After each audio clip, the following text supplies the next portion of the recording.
Class 9th subject maths chapter surface area volume NCERT page number 224। अब आज शुरू करते हैं स्फीयर। स्फीयर सबको पता ही है, बॉल सबसे बढ़िया एग्जांपल इसका यही हो सकता है। तो इसमें भी एरिया और फिर उसका वॉल्यूम। पहले एरिया की बात करते हैं। हमने सिलेंडर किया, उसमें सीएस से अलग होता था, टीएस से अलग होता था। हमने कोन किया, उसमें सीएस से अलग था, टीएस से अलग था। हमने क्यूब क्यूबॉइड किया, उसमें भी सीएस से अलग था, टीएस से अलग था। ऐसा क्यों? अभी हम स्फीयर कर रहे हैं, स्फीयर में सीएस से टीएस से नहीं होता, सिर्फ एरिया ही होता है। अब उसे हम चाहे सीएस से समझे या टीएस से, ऐसा क्यों?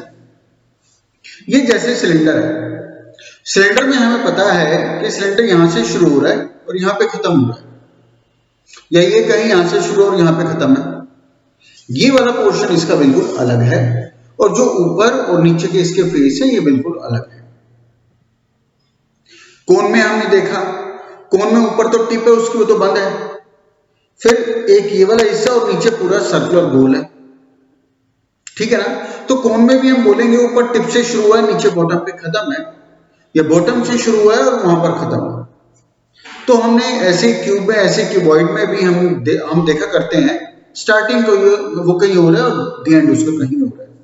लेकिन एक बॉल हाथ में अगर ली जाए, एक स्फीयर, एक बॉल अगर हाथ में ली जाए, तो उसके जहां से तुम शुरू करोगे घूम के वापस वहीं पहुंच जाओगे।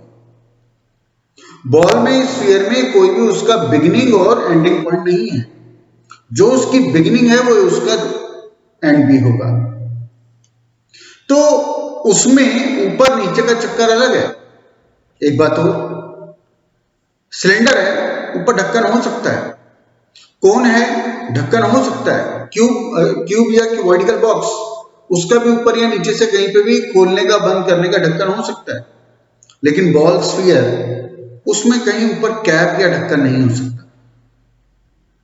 बॉल तो बॉल है, उसका कोई एंड या बिगिनिंग नहीं है, इसलिए उसमें सिर्फ एरिया आता है और उसको हम सीएस से या टीएस से, उससे कोई फर्क नहीं पड़ता। लेकिन जब हम बात करेंगे हेमिस्फीयर की, हेमिस्फीयर सबसे बढ़िया एग्जांपल बाउल। हमारे सबके घरों में बाउल है। बाउल में अगर आप देखोगे तो ये जैसे मैंने हाथ की शेप बना रखी है यहाँ पे बाउल, तो ये तो उसका बॉटम हो गया। यहां आकर के फिर ये खत्म हो जाता है, ऊपर प्लेट आ जाती है। ऊपर आप प्लेट से उसे कवर कर देते हो, प्लेट से उसे ढकते हो। तो हेमिस्फीयर के केस में, बाउल के केस में, उसकी स्टार्टिंग यहां से है तो द एंड यहां हो रहा है, या स्टार्टिंग यहां से है तो द एंड यहां हो रहा है। स्टार्टिंग द एंड दोनों अलग अलग है, ऊपर ढक्कन की शेप अलग है और पूरा हेमिस्फीयर अलग है। सिलेंडर में भी तो ऐसे ही है, सिलेंडर में भी ऊपर नीचे अलग है और ऊपर पूरा उसका सर्कुलर ढक्कन हो सकता है, कैप हो सकती है।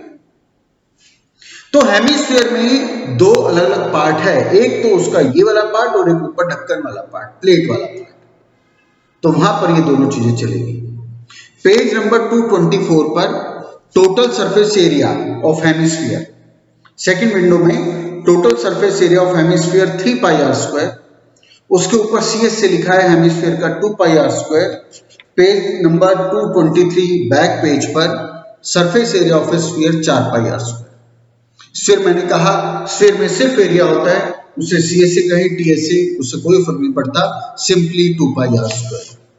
अब पूरे स्फीयर का एरिया 4 पाई आर स्क्वायर है, तो हेमिस्फीयर जब बिल्कुल आधा कर दिया जाएगा तो 4 पाई आर स्क्वायर का आधा 2 पाई आर स्क्वायर हो गया, सीएस से ऑफ हेमिस्फीयर। अब जब टीएस से ऑफ हेमिस्फीयर की बात आएगी तो ये जो बाउल है इसका सीएस से तो 2 पाई आर स्क्वायर है। ऊपर क्या है? गोल ढक्कन, गोल प्लेट यानी सर्कुलर प्लेट। सर्कल का एरिया क्या होता है? पाई आर स्क्वायर। आसपास का 2 पाई आर स्क्वायर, ऊपर प्लेट का ढक्कन का पाई आर स्क्वायर, तो कितना हो गया? 3 पाई आर स्क्वायर। ऐसे यहां पर ये बना हुआ है 3 पाई आर स्क्वायर। क्लियरिटी होनी चाहिए, जरूरी नहीं है कि फॉर्मूला हमें याद रहे। तो स्फीयर का कुछ भी निकालना है, केवल और केवल रेडियस ही चाहिए और कुछ नहीं चाहिए। हाँ, हमने क्यूबॉइड किया, हाइट अलग से थी। हमने सिलेंडर किया, हाइट अलग से थी। कोन किया, उसमें हाइट अलग से थी। स्फीयर के अंदर या हेमिस्फीयर में कोई हाइट अलग से नहीं होती। स्फीयर है, स्फीयर की डायमीटर ही उसकी हाइट होगी। भाई स्फीयर कितना मोटा है, इतना मोटा, और ये उसकी क्या होगी, डायमीटर, तो उसकी डायमीटर ही उसकी हाइट का करती है काम। ऐसी हेमिस्फीयर, हेमिस्फीयर में भी अलग से हाइट नहीं होती, उसकी हाइट किस फॉर्म में होती है, रेडियस फॉर्म में। ये बाउल है, इस बाउल की ये अंदर हाइट है, बाउल कितना गहरा, बाउल इतना गहरा, और ये क्या है, इसके हेमिस्फीयर की रेडियस है, तो हेमिस्फीयर में रेडियस उसकी हाइट का काम करती है। आगे चलते हैं, page number 225, exercise 13.4। First question, surface area of sphere, radius आपको चाहिए दी हुई है। क्वेश्चन नंबर 2, डायमीटर यानी रेडियस आधा कर देंगे, एरिया निकालना है, ये भी हो गया। Question number 3, total surface area of hemisphere, radius 10, radius ही चाहिए, जो मर्जी निकलवा लो।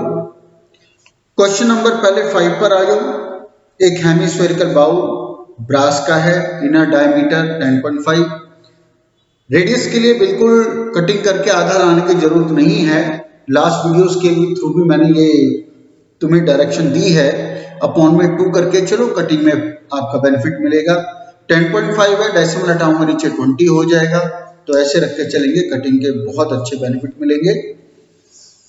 अब ये अंदर से टिन प्लेटिंग करनी है 16 रुपीज पर 100 सेंटीमीटर स्क्वायर, तो कौन सा एरिया निकालेंगे, बाउल में अंदर की तरफ से टिन प्लेटिंग करनी है, 16 रुपए पर स्क्वायर पर 100 सेंटीमीटर स्क्वायर रेट है, कौन सा एरिया निकालना। तो अब टिन प्लेटिंग अंदर से होगी, ढक्कन की थोड़ी ना होगी, ढक्कन तो अलग से ही ढकेंगे हम, तो simply 2 pi r square curve surface area of hemisphere. Question में कहीं इसके बारे में डायरेक्शन नहीं है, लेकिन जैसे मैं पिछली वीडियोस के थ्रू भी कहता रहा हूं, या तो वो खुद हमें बताए सीएससी पे काम करना है, टीएससी पे करना है, या कुछ और पर, अदरवाइज साइलेंट है तो हमें उसके फीचर कैसे, ऐसा सोचना पड़ेगा। हेमिस्फेरिकल बाउल खुला हुआ होता है, ढक्कन तो होता ही नहीं है उसका, तो फिर curve surface area 2 pi r square पर होगा का।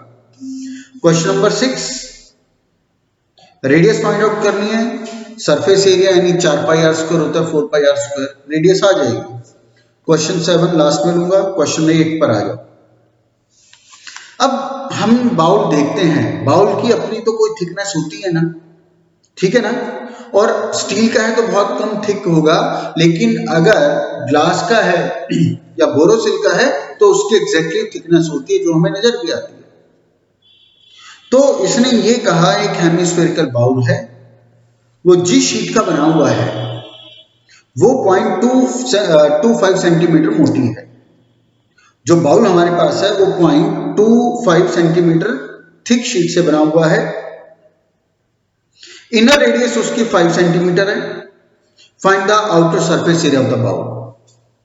अब बाउल है यानी कि अंदर के एरिया की बात कर रहा है, अब इसकी अपनी शीट की तो मोटाई है ना, इसकी, अरे कैसे नजर आएगा, हाँ ये आ गया, तो इस शीट की अपनी तो एक मोटाई है ना, है ना ये, तो बाहर की रेडियस तो ये वाली थिकनेस ऐड करने पर ही आएगी। अब यहां पर अंदर की रेडियस दी गई है 5 सेंटीमीटर, इसको लेकर के अगर निकालेंगे तो अंदर का एरिया आएगा, बाहर का अगर एरिया फाइंड आउट करना है तो बाहर की रेडियस चाहिए होगी इससे बड़ी वाली, तो 5 सेंटीमीटर तो अंदर की रेडियस है अंदर तक की, और 0.25 सेंटीमीटर बाहर तक की वो मोटाई है, थिकनेस है, तो अंदर की रेडियस में वो थिकनेस ऐड कर देंगे तो सेंटर से बाहर तक की एक्सटर्नल कैपिटल आर आ गई 5.25। 5.25 हमारी एक्सटर्नल रेडियस आ गई, उसके बाद हम एरिया निकाल सकते हैं। अब यहाँ पे फिर हमें डिसाइड करना है, डिसाइड क्या करना है, यहाँ तो लिखा ही हुआ है find the outer curve surface area of the bowl, लेकिन मैं पहले वाले क्वेश्चंस की तरह फिर यहाँ पे बोलूंगा, हो सकता है क्वेश्चन में हमें सिर्फ बोला जाए find the outer area of the bowl, तो हमें डिसाइड करना है कि बाउल का सीएस से निकालें या टीएस से। क्वेश्चन साइलेंट मोड पर है, तो बाउल के क्या फीचर होते हैं उसके हिसाब से हमें खुद डिसाइड करना होगा। बाउल का हमें पता है ऊपर से ढक्कन खुला हुआ होता है, तो सिर्फ बाहरी बाहर होगा, ढक्कन का तो कोई काम ही नहीं है, तो सिंपली क्या हो गया, curve surface area 2 pi capital R.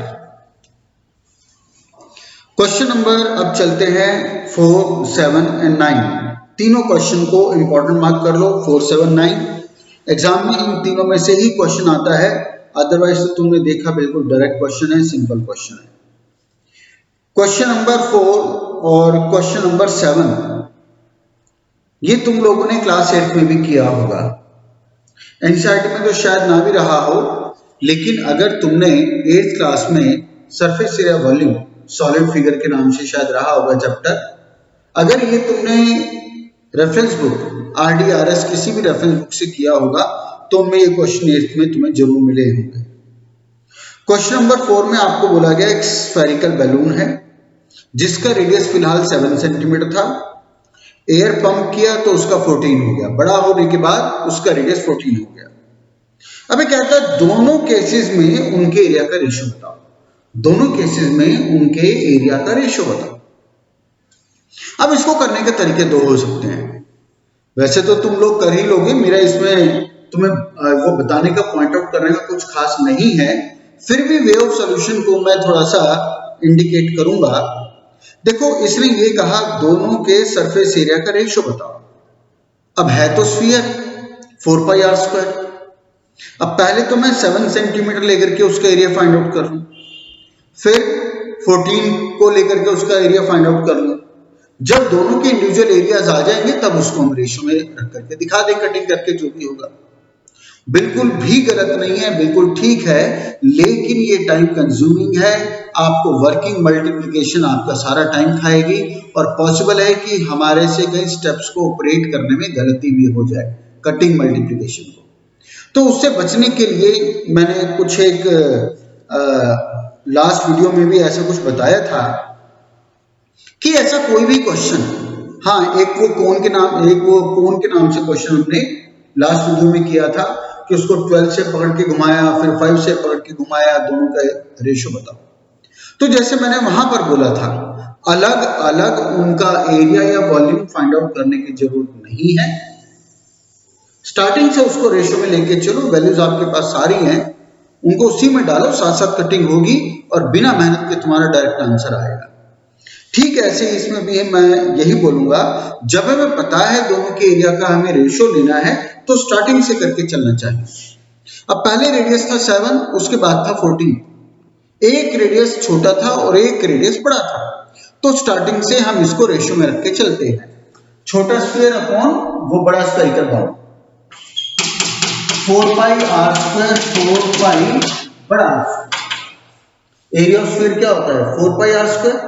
तो ऊपर हमारा छोटा स्फेरिकल बैलून, नीचे बड़ा स्फेरिकल बैलून, छोटा स्फीयर है उसकी छोटी रेडियस होगी, बड़ा स्फीयर है उसका बड़ा रेडियस होगा, 4 पाई कैंसिल, बचा क्या छोटा आर स्क्वायर अपॉन बड़ा आर स्क्वायर। छोटा आर क्या है 7 into 7, बड़ा आर क्या है 14 into 14, तो क्या आ गया 1:4। आंसर क्या आ गया 1:4। कोई मेहनत नहीं लगी, बिल्कुल आराम से और बिल्कुल परफेक्ट आंसर आया। अगर हम अलग अलग एरिया फाइंड आउट करने के चक्कर में पड़ते, टाइम भी खर्च होता ज्यादा और हो सकता है कटिंग पे भी हमें प्रॉब्लम आती। इसके बाद कुछ ऐसा ही मिलता जुलता क्वेश्चन नंबर 7। अब इसने 7th में ये कहा कि मून का डायमीटर अर्थ के डायमीटर का 1/4 है, उनके एरिया का रेशियो बताओ। कुल मिला के यहाँ पे भी काम किसका है, एरिया के रेशियो का है, तो स्टार्टिंग से हम इनको रेशियो में ही लेकर के चलेंगे। लेकिन अभी हमारे पास डायरेक्टली ना तो अर्थ का रेडियस है ना हमारे पास मून का रेडियस है, तो पहले तो हम इनकी रेडियस को अरेंज करते हैं। इसमें हम एक काम करते हैं, मून और अर्थ। इसने हमें कहा कि मून का डायमीटर अर्थ के डायमीटर का 1/4 है, तो पहले इसी पर करते हैं। हम अर्थ के डायमीटर को ले लेते हैं 2r, डायमीटर 2r ही होता है ना, हमने अर्थ का डायमीटर लिया 2r, तो मून का डायमीटर क्या होगा, इसने बताया अर्थ के डायमीटर का 1/4, अर्थ का डायमीटर है 2r, तो इसका 1/4 अपॉन 4 कर दिया, 1/4 of the diameter of the earth. ठीक है, ये मून का डेटा हो गया, ये अर्थ का डेटा हो गया। ये इस वक्त हमें यहाँ पे डायमीटर फॉर्म में है, लेकिन फॉर्मूले वाइज तो हमें रेडियस चाहिए, हमें डायमीटर तो चाहिए नहीं, तो रेडियस ले लेते हैं। रेडियस की बात करते हैं। अर्थ का डायमीटर 2r है तो रेडियस क्या होगी, इसकी आधी सीधा r या 2r/2। चलो मैं इसको 2r/2 कर देता हूं। 2r/2 मतलब r ही बैठेगा आपका। 2 से 2 कैंसिल होके इसका रेडियस बच गया r। यहां पे ये कटिंग हो रही है तो कर ही लेते हैं इसको, वो कटिंग हो गया। चलो अब r/2 फिलहाल मून का डायमीटर है, रेडियस क्या होगी इसकी आधी हो जाएगी इंटू 1/2 तो क्या हो गया r/4। अर्थ का डायमीटर 2r तो मून का डायमीटर अर्थ के डायमीटर का 1/4, बाई चांस यहां से कटिंग हो गया तो इसकी डायमीटर फिलहाल कटने के बाद r/2 है। तो मून का रेडियस डायमीटर का आधा ही होता है, तो मैंने r/2 जो इसकी डायमीटर थी मून का उसका आधा किया तो ये आ गया r/4। अर्थ का डायमीटर 2r था तो उसकी रेडियस उसकी आधी r आ गई। ठीक है, दोनों की रेडियस हमारे पास अरेंज हो गई। अर्थ की रेडियस r है और मून का रेडियस r/4 है। अब हम इनका एरिया का रेशो ले लेते हैं। एरिया के रेशो के लिए मैं ऊपर मून को रखूंगा, नीचे अर्थ को रखूंगा। एरिया के रेशो की बात कर रहा है 4πr², 4π बड़ा r², यही होता है। 4π वही कैंसिल। ऊपर कौन था मून, मून का रेडियस क्या है r/4, r/4 इंटू r/4, क्योंकि r² है तो मैंने 2 बार लिख दिया। और अर्थ का रेडियस क्या है, अर्थ का रेडियस आया था सिर्फ r इंटू r। ठीक है, कैंसिल कैंसिल तो आंसर आ गया तुम्हारा 1:16। आंसर आ गया सीधा सीधा 1:16। इसके बाद क्वेश्चन नंबर 9।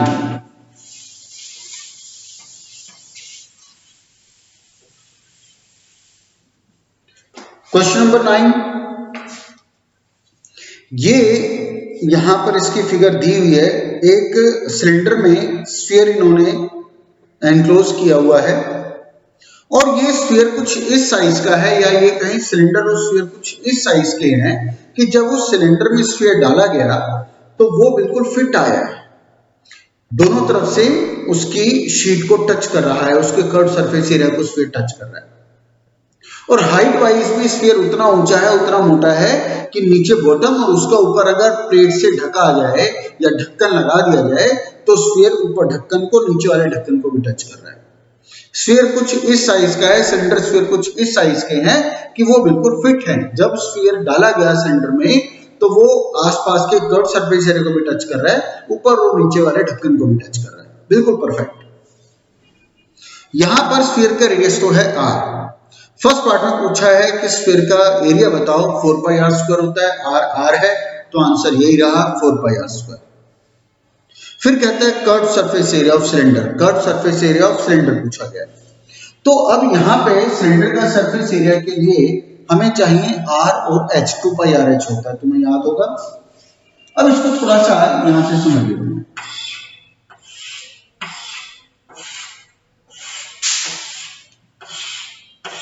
ये तुम्हें समझाने के लिए मैंने दिखा दिया। देखो यहां सिलेंडर की एक तो रेडियस चाहिए और एक सिलेंडर की हाइट चाहिए।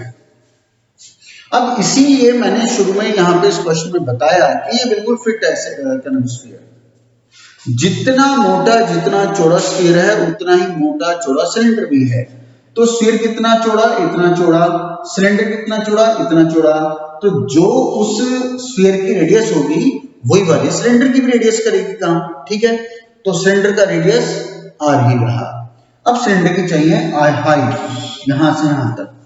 अब देखते हैं सिलेंडर कितना ऊंचा, सिलेंडर कितना ऊंचा, सिलेंडर किसके जैसा ऊंचा, सिलेंडर स्फीयर के जैसा ऊंचा। जितना ऊंचा स्फीयर है उतना ही ऊंचा सिलेंडर भी है। तो स्फीयर की ऊंचाई, सिलेंडर की हाइट कितनी, सिलेंडर की हाइट यहां से यहां तक है, और सॉरी स्फीयर की हाइट कहां से कहां तक है, यहां तक, और यहीं से यहां तक इसकी सिलेंडर की हाइट है।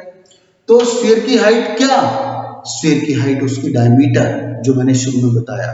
भाई स्फीयर कितना मोटा है, स्फीयर इतना मोटा, ये उसकी मोटाई, ये उसकी हाइट क्या है, डायमीटर, जो कि 2r है। तो इसका मतलब हाइट ऑफ सिलेंडर क्या हो गया, 2r। हाइट ऑफ सिलेंडर क्या हो गया, 2r, क्योंकि स्फीयर का डायमीटर उसकी हाइट के बराबर है। तो खैर surface area of cylinder 2 pi r ही है into h। Height of cylinder क्या है, 2 पाई r। तो कितना हो गया, 4 पाई r स्क्वायर। सिलेंडर का भी एरिया हमारा 4 पाई r स्क्वायर आ गया। अब कहता है फर्स्ट एंड सेकंड पार्ट के एरिया का रेशियो बताओ। फर्स्ट पार्ट का आपका एरिया का रेशियो आया था 4 पाई, फर्स्ट पार्ट में स्फीयर का एरिया आया था 4 पाई r स्क्वायर। सेकंड पार्ट में सिलेंडर का एरिया आ गया वही अगेन 4 पाई r स्क्वायर। तो रेशियो लिया तो वो आ गया 1:1। इस एक्सरसाइज से केवल तुम 3 क्वेश्चन करके भेजोगे, क्वेश्चन 4, क्वेश्चन 7 और क्वेश्चन 8। बाकी कोई भी क्वेश्चन ऐसा करने लायक नहीं है कि जिसको प्रैक्टिस की फॉर्म में किया जाए। नेक्स्ट अब आ जाते हैं volume, page number 234, page number 234। Sphere में भी कोई वॉल्यूम में भी कोई खास चक्कर नहीं है। पूरे स्फीयर का वॉल्यूम 234 पर बॉक्स में लिखा हुआ है 4/3 पाई r क्यूब। हेमिस्फीयर उसका आधा कर दो तो सीधा सीधा 2/3 पाई r क्यूब। सारा सामान हमारे पास है। आगे चलते हैं, सिर्फ रेडियस हमें चाहिए। Page number 236, exercise 13.8। रेडियस हमारे पास है। फर्स्ट क्वेश्चन में वॉल्यूम निकालनी है, सारी चीज तैयार है, निकाल सकते हैं। क्वेश्चन नंबर 2 डायमीटर है, मतलब रेडियस आधी कर देंगे, वॉल्यूम निकाल सकते हैं। क्वेश्चन नंबर 3 एक मेटेलिक बॉल है, डायमीटर मतलब रेडियस 2.1 हो जाएगा। मास फाइंड आउट करना है, डेंसिटी हमें दी गई है तो सिंपल वॉल्यूम निकाल लेंगे। रेडियस सही है वो हमारे पास आई, जो भी वॉल्यूम आएगी 8.9 ग्राम पर सेंटीमीटर क्यूब से मल्टीप्लाई कर देंगे, मास आ जाता है। क्वेश्चन नंबर 4 इंपॉर्टेंट मार्क कर लो। बिल्कुल वही वाला क्वेश्चन है जो भी हमने एरिया में किया, बिल्कुल वही लैंग्वेज है, वही मैसेज है कि मून का डायमीटर अर्थ के डायमीटर का 1/4 है। एरिया में उसने एरिया का रेशियो मांगा था, यहाँ वॉल्यूम का रेशियो मांगा है। हमने देखा था अर्थ का रेडियस r आया था और मून का रेडियस r/4 आ गया था। वहां एरिया का रेशियो था 4 पाई r स्क्वायर पे काम किया। यहाँ वॉल्यूम है 4/3 पाई r क्यूब, उस पर करेंगे काम। 4/3 पाई छोटा r क्यूब अपॉन 4/3 पाई बड़ा r क्यूब। 4/3 पाई कैंसिल होगा, मून का डायमीटर, मून का रेडियस r/4 हमारे पास है, अर्थ का r था, वही कटिंग करके तुम्हारा थोड़ा डिफरेंट आंसर आएगा, लेकिन स्टेप सारे वही के वही है, इसलिए तुम इसे अपने आप कर सकते हो और करना भी चाहिए तुम्हें खुद, क्योंकि सिमिलर क्वेश्चन है, फॉर्मूले में हल्का सा चेंज है। Question number 5, how many litre of milk, मतलब लीटर में कन्वर्ट करना है वॉल्यूम निकालकर। डायमीटर यानी रेडियस हमारे पास है, करो ना करो कोई खास बात नहीं है। क्वेश्चन नंबर 6 मैं बाद में लूंगा, पहले 7 पर आता हूं। 7 में सरफेस एरिया 4 पाई r स्क्वायर होता है, रेडियस आ जाएगी, रेडियस के बाद वॉल्यूम निकालनी है, कोई प्रॉब्लम नहीं है। बाकी क्वेश्चन सब मुझे करवाने हैं। पहले क्वेश्चन नंबर 6 पर आते हैं। क्वेश्चन नंबर 6, एक hemispherical tank is made up of an iron steel 1 centimetre thick. जैसा मैंने भी थोड़ी देर पहले भी कहा था, बाउल हम अपने घरों में देखते हैं अलग अलग मटेरियल के बने होते हैं, उसकी थिकनेस तो कुछ होती है। तो थिकनेस हमें बता रहा है 1 सेंटीमीटर मोटी शीट से वो बना हुआ है, अंदर वाला रेडियस 1 मीटर है। अब वो थिकनेस सेंटीमीटर में है और अंदर का एक्चुअल रेडियस 1 मीटर में है, तो इसको सेंटीमीटर में लाना ठीक रहेगा, क्योंकि 1 सेंटीमीटर को मीटर में लाना तो काफी वो डेसिमल में पहुंचेगा। तो 1 मीटर का हो गया 100 सेंटीमीटर। तो इनर रेडियस उसका 100 सेंटीमीटर है। आउटर रेडियस क्या होनी चाहिए सोचो, आउटर रेडियस क्या होनी चाहिए सोचो। बिल्कुल भाई, अंदर तक की रेडियस 100 सेंटीमीटर है, उसके बाद 1 सेंटीमीटर मोटी शीट है, तो वो तो उसमें ऐड होगी। तो भारत की एक्सटर्नल कैपिटल रेडियस क्या हो गई, 101 centimetre. External radius, outer radius capital R हो गया हमारा 101, 100 प्लस 1 सेंटीमीटर मोटी शीट। अब कहता है find the volume of iron used in making the tank. Cylinder के वक्त सिलेंडर के वक्त मैंने जब पाइप और ट्यूब और होलो सिलेंडर में बात की थी तो उस वक्त मैंने बताया था कि ये देखो ये मटेरियल से बना हुआ है, इसकी वॉल्यूम निकालनी है। उस वक्त मैंने बताया था कोई भी चीज जो अंदर से खाली है, ट्यूब है या होलो सिलेंडर तो हम बोल ही रहे हैं, और क्या था, और पाइप है, ऐसी कोन अगर अंदर से खाली है, ऐसे अब से स्फीयर आ गया, ये भी अंदर से खाली है। भाई आप कॉस्को की बॉल लेकर के आते हो तो वो भी क्या होती है, रबड़ का होता है, बाकी अंदर तो वो खाली होती है। तो कोई भी चीज जो अंदर से खाली है, पाइप के वक्त सिलेंडर के वक्त मैंने बताया था, वहां पे वॉल्यूम का मतलब होता है material used in making this. और जब मटेरियल यूज की वॉल्यूम निकालते हैं तो outer volume minus inner volume. मैं फिर इस एग्जांपल को दिखा के बता रहा हूं। इस वुड का वॉल्यूम निकालना है तो outer volume minus inner volume, तो हमारा ये आ जाता है। तो स्फीयर के केस में भी स्फीयर अंदर से खाली है, बाउल है, अंदर से खाली है, अब उसमें शीट का वॉल्यूम निकालना है तो फिर वही होगा outer volume minus inner volume.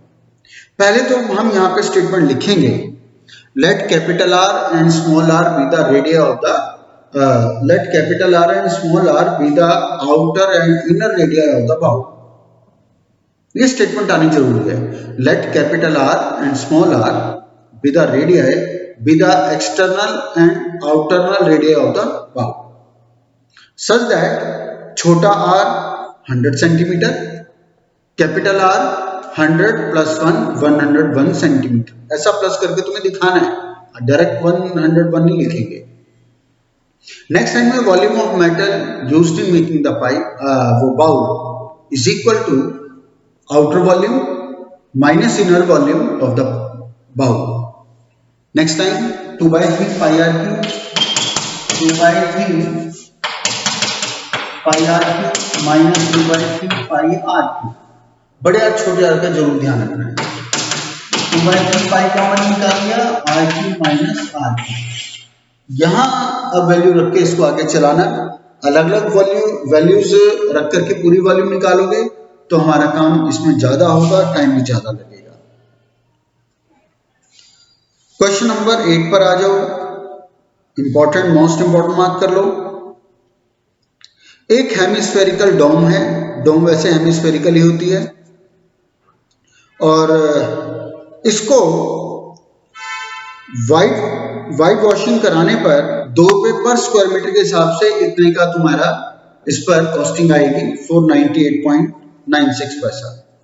इसको वाइट वॉशिंग कराने पर 2 रुपए के रेट से इतना कॉस्टिंग आएगी। पहले तो पूछता है inner surface area of the dome find out करो।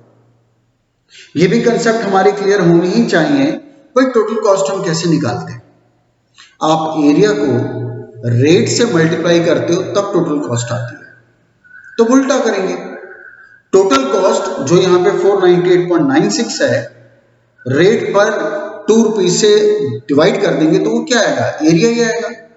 अब हेमिस्फेरिकल डोम है, इन्होंने अंदर से उसकी व्हाइट वॉशिंग की है तो अंदर का एरिया आएगा। तो 498.96 को 2 से डिवाइड किया तो हमारा इनर सरफेस एरिया आ गया, इनर कर्व सरफेस एरिया 2 पाई r। वहां से अब r निकल आएगी, 2 पाई r हमारी r निकल आएगी। r आने के बाद हम वॉल्यूम निकाल सकते हैं। डेसिमल में थोड़ा ये ज्यादा चलने में दिक्कत आएगी, लेकिन करना तुम्हारी मजबूरी है, एग्जाम में क्वेश्चन 3 to 4 मार्क्स का आता है। क्वेश्चन नंबर 9 इंपॉर्टेंट, इसमें बोला गया कि 27 सॉलिड आयरन स्फीयर्स को एक साथ मेल्ट किया और मेल्ट करके एक बड़ा स्फीयर बना दिया गया। अब वो कहता है जो वो बड़ा स्फीयर बना, चलो वो बात की बात है, पहले यहीं पर करते हैं बात। पहले तो हम ये सोचें कि जब हमने 27 छोटे छोटे स्मॉल स्फीयर्स को मेल्ट करके बड़ा स्फीयर बनाया तो इनमें रिलेशनशिप क्या बनी, क्या रिलेशनशिप होगा, इनके एरिया में आपस को रिलेशनशिप होगा या इनकी वॉल्यूम में कोई रिलेशनशिप होगा। सोचो 27 छोटे छोटे स्फीयर्स को मेल्ट करके एक बड़ा स्फीयर बना दिया गया, तो इन 27 स्फीयर का उस बड़े से क्या लिंक होगा, एरिया से लिंक होगा या वॉल्यूम से। तो तुमने ठीक सोचा होगा भाई 27 छोटे छोटे स्फीयर्स को हमने मेल्ट कर दिया, मेल्ट करके जितना मटेरियल इकट्ठा हुआ होगा उसी से तो बड़े वाला बनाया है। अब उस बड़े को बनाने के लिए हम कुछ और मटेरियल थोड़ा लेकर के आए हैं, जितना उससे मिला मेल्ट होके उसी से बना दिया। तो इसका मतलब क्या हुआ कि 27 छोटे छोटे स्फीयर्स का वॉल्यूम उसे बड़े स्फीयर्स की वॉल्यूम के इक्वल होगा, उसे बड़े स्फीयर की वॉल्यूम के इक्वल होगा। छोटे छोटे स्फीयर थे, रेडियस छोटा होगा, बड़ा स्फीयर बना दिया उसका रेडियस बड़ा होगा। तो पहले तो यही चीज लेके चलते हैं। हाँ, इसमें एक शुरू में ये भी लाइन लिखोगे। अब वैसे तो इसने बताया ही है कि छोटे स्फीयर का रेडियस r के नाम से है और जो बड़ा स्फीयर बनाया उसका रेडियस r डैश के नाम से है। तो ठीक है, हमें फिर अलग से स्टेट करने की जरूरत नहीं है।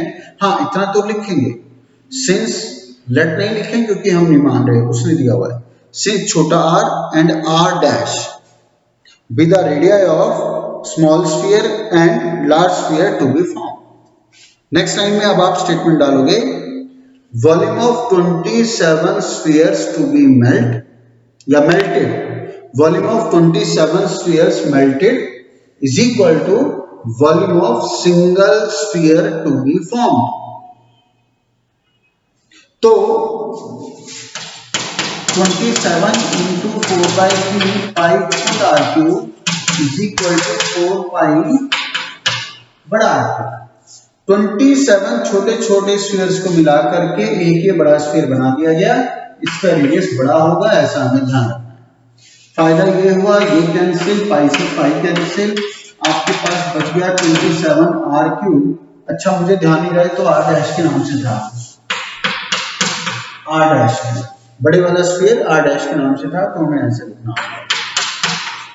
चलो क्यूब रूट लेते हैं, क्यूब रूट लूंगा तो क्या आ जाएगा 3r is equal to r dash, 3r equal r dash. जो आपका बड़े वाला स्फीयर है उसका रेडियस छोटे वाले स्फीयर के 3 टाइम्स के इक्वल है। फर्स्ट पार्ट में हमसे यही पूछा गया था कि जो आपने बड़ा स्फीयर बनाया है उसकी रेडियस छोटे स्फीयर की कितना टाइम्स है, तो हमने निकाल दिया कि जो बड़ा स्फीयर बना उसकी रेडियस छोटे वाले स्फीयर की रेडियस के 3 टाइम्स के इक्वल है, एक इंस्टॉलमेंट पूरी होगी। अब वो कहते हैं उनके एरिया के रेशियो बताओ।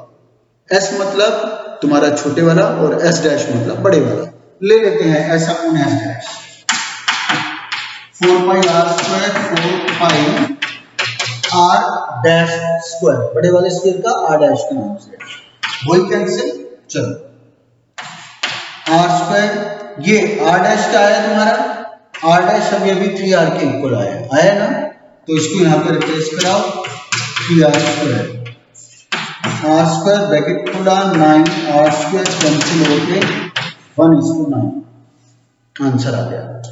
तो बेटा जो भी हमने इसमें और न्यूमेरिकल क्वेश्चन किए उनसे तो ये क्वेश्चन बहुत आसान पड़ते हैं। हमने अर्थ मून वाला क्वेश्चन देखा, उसमें कोई खास आपका डिवीजन मल्टीप्लिकेशन का काम ही नहीं है, इसमें भी कोई काम नहीं था। तो ऐसे क्वेश्चन ज्यादा सस्ते पड़ते हैं और आंसर भी एक्यूरेट देते हैं, मेहनत भी कम लगती है।